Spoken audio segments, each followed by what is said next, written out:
A tragic incident in New Ross County, Wexford, where an 8-year-old girl was fatally stabbed. Welcome back to Riks Europe, Fatima Gunning, journalist with Gript Media. Thank you. Yes, a very horrible, indescribably horrible event took place last Sunday, just before midnight. There's a little girl, her name was Malika Al Kattib, 8 years old. She was at home with her mother. She was in bed, and at about 11:45, about 11:45, she heard a disturbance downstairs. She came downstairs and she saw, a suspect who I believe it is her father, allegedly attacking her mother with a knife. The little girl put herself between her mum and the knife, and the attacker allegedly slit her throat, and she died in hospital, despite the best efforts of paramedics. And how has the media been covering this story, this incident? There's been a bit of, confusion, and then some also rather disturbing developments. It's emerged that the argument which ended up with Malika being killed was over social media use.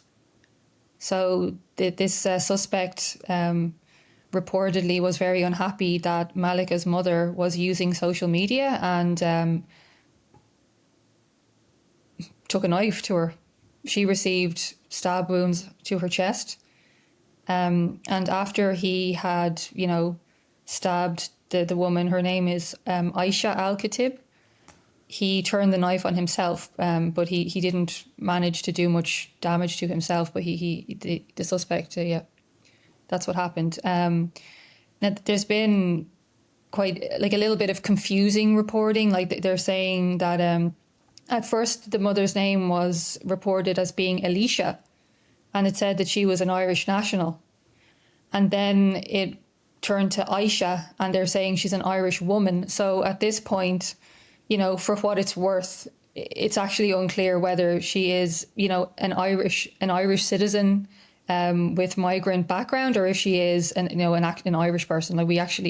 I'm not too clear on that. But yeah, the suspect also was released from jail in the UK only days prior to the killing of Malika.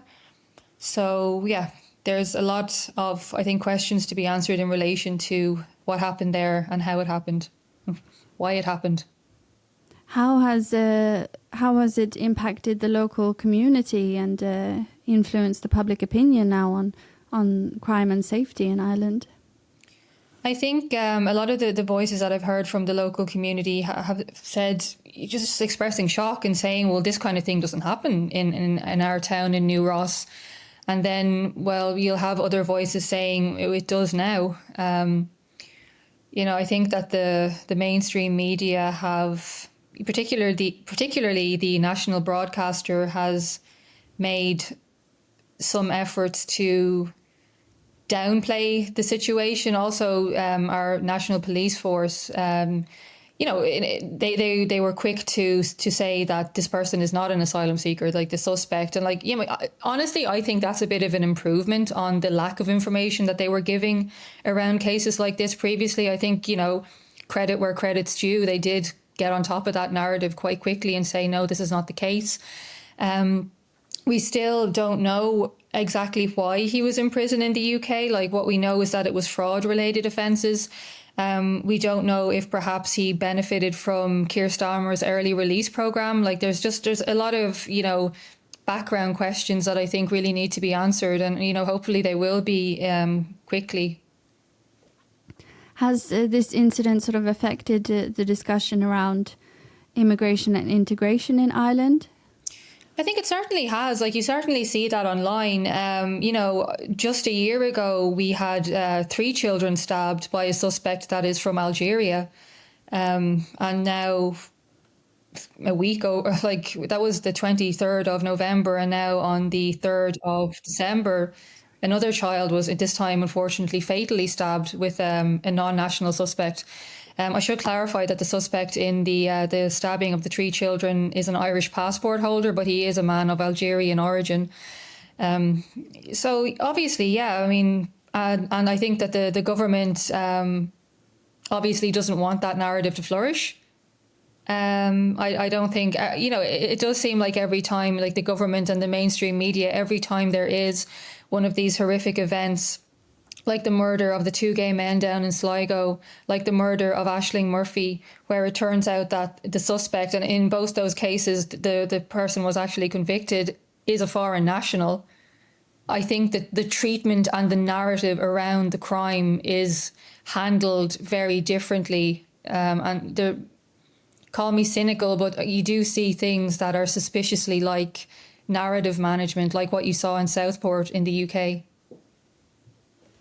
And how do you think that political leaders should balance addressing these violent crimes, but sort of maintaining, I guess, the legal process, presumption of innocence, especially when it involves foreign nationals? How should this be met in a good way? Well, I don't think that they should treat a foreign suspect any differently than they do an Irish suspect. I mean, I think that they should be as transparent with either. Like, obviously, not all foreign people are criminals. I have foreign friends, I have foreign relatives who are not criminals. So nobody's saying that. I think this problem arises out of the very kind of Pollyanna-esque attitude that a lot of people in, the kind of upper echelons of Irish society have, where they think that migration is only ever a positive and there's no drawbacks whatsoever. And if you even attempt to look at an individual drawback, you're a racist. So I think that the kind of people that don't want to acknowledge the fact that some foreign people are not good people, some Irish people are not good people. The people that do not want to acknowledge that basic fact are the ones that have brought us to this stage where there is huge distrust of the media, huge distrust of the government when something like this happens. And I think that lack of information and that attempt to cover it up, really, or to just be like, oh, look over here, it's not healthy. And I think we need to have adult conversations about these issues, or else this kind of stuff will keep happening.